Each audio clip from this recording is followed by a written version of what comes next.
Hi, I'm Amanda Morgan from NotJustCute.com, and this is First Friday Q&A for the month of April. You wouldn't guess it was April around here. It's actually snowing today, but I'll take the calendar's word for it. The question today comes from Brooke, who has a 4-year-old son, and she says she has no teaching background, but she's always interested in incorporating learning into her son's day. And recently her son's older friend has begun reading, and so her son has become very interested in reading, wants to know why his friend can read but he can't read, and asked his mom if she could teach him how to read. And I loved, in parentheses she says, which means he wants me to teach him within the 20 minutes between bath time and bedtime.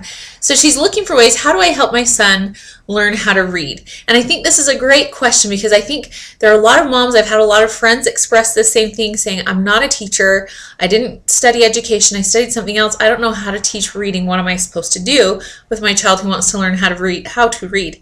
And I first want to say you're totally capable, and there are things that you can do, and there are probably a lot of things you're already doing. So here, just to give you a few ideas.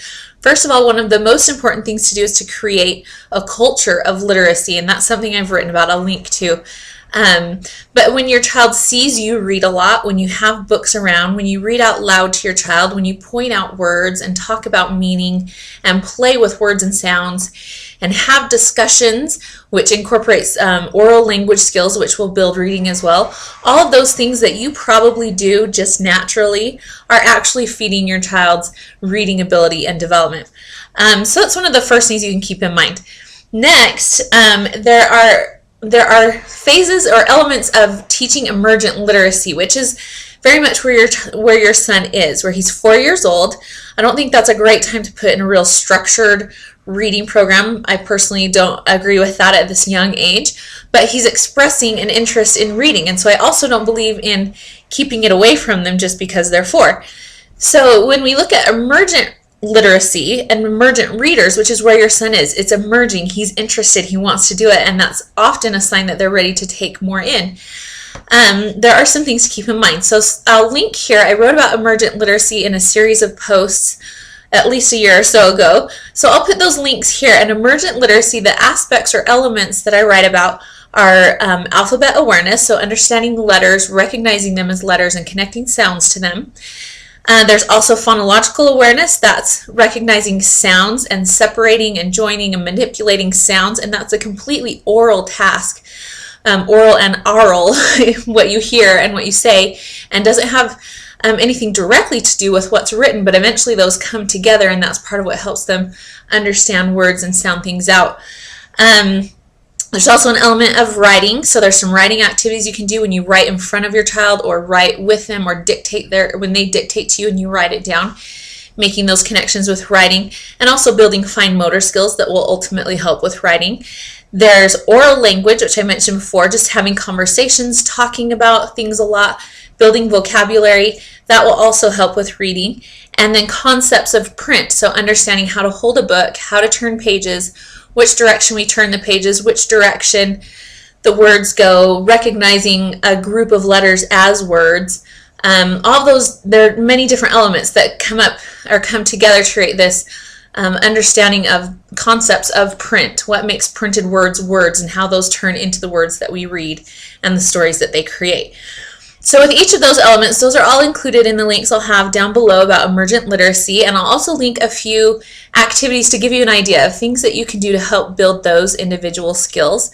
Links from some other bloggers that have some great activities that build these literacy skills. And the concept with emergent literacy is that you need to build these skills before you can teach a more structured approach to reading. Much of what you'll see in elementary schools is kind of assuming that you have this foundation already laid. In fact, one of the biggest predictors of difficulty in reading is children who've not built phonological awareness. So they've skipped past manipulating words and sounds, which is playing with nursery rhymes and rhyming games. Those sorts of things actually help have successful readers in the future. If we skip over these basic emergent literacy skills, it can cause problems in the future. So I hate to skip over these and go right to a regimented, strict reading system, and instead focus on these simple skills to build that strong foundation to begin with. Now, as you mentioned, your son wants to read today, and that's great to have that enthusiasm. And there are a few ways that you can help kids to be successful readers today, even though they're not quote unquote reading or fluently reading. One way is to label things that you have in your home. So let your child help you pick some things that you want to label and watch you write the words on a paper and then stick that paper onto something. It could be labeling things in his bedroom or just labeling his name on his room. We have, I keep laughing, I was cleaning my bathrooms and realized there's a label on our bathtub that says bath that one of my sons did a while ago, and I'm sure anybody else walking in our house thinks, thanks for letting me know that was a bath. That was pretty obvious. But for a child, they're connecting a word to an object, and that's a big connection to make. And they are reading, they can go around and read those labels, and it builds that reading confidence, and it builds some of those basic reading skills. So you can do some labeling so they can read right away. You can also use something called I call them emergent reading booklets, and you can find those in a lot of different places. Even some popular books that you find by common children's authors can be used as emergent reading booklets. So these are your repetitive texts where your child can join in or can do some pretend reading. But again, that pretend reading is building skills because they're recognizing a group of letters as a word, even if they can't necessarily read that word independent of the story. They become familiar with the story and they can read it, and they recognize the concepts of print, the construction of story, those types of things. So you can use your repetitive books like Brown Bear, and get your child involved in reading that with you. There's also, I'll attach here, I did just a little printout, just made my own book. So Happy Easter, Can You Find the Egg? And it has repetitive text.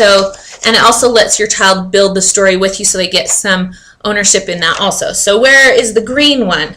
I found it. It was in so they can decide where it was hidden. And maybe you have to scratch out in because I've noticed my children are much more sneaky about hiding these than I am. And so they want to hide it under something, and those using different prepositions is a great way. So cross out in them and write exactly where they want to hide it, and then let them draw the picture.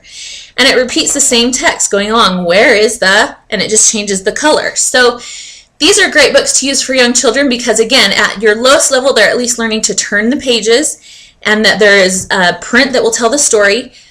They can color it. So if you're seeing it's the green egg, they can color the green egg and then color what it's hidden in.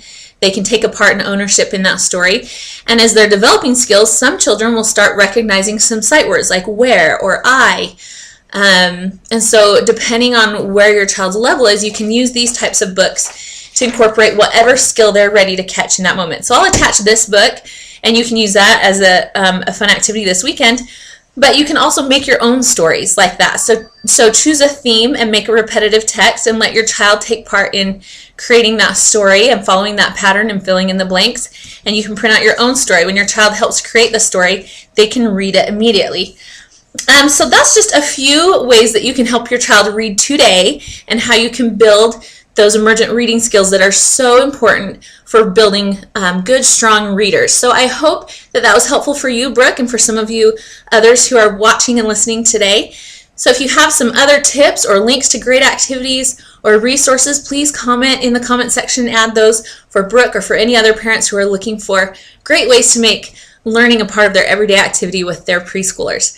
Thank you so much for tuning in. Again, this is Amanda Morgan from NotJustCute.com. We'll see you for First Friday Q&A in May. Please keep sending those questions in to questions@NotJustCute.com. Thanks.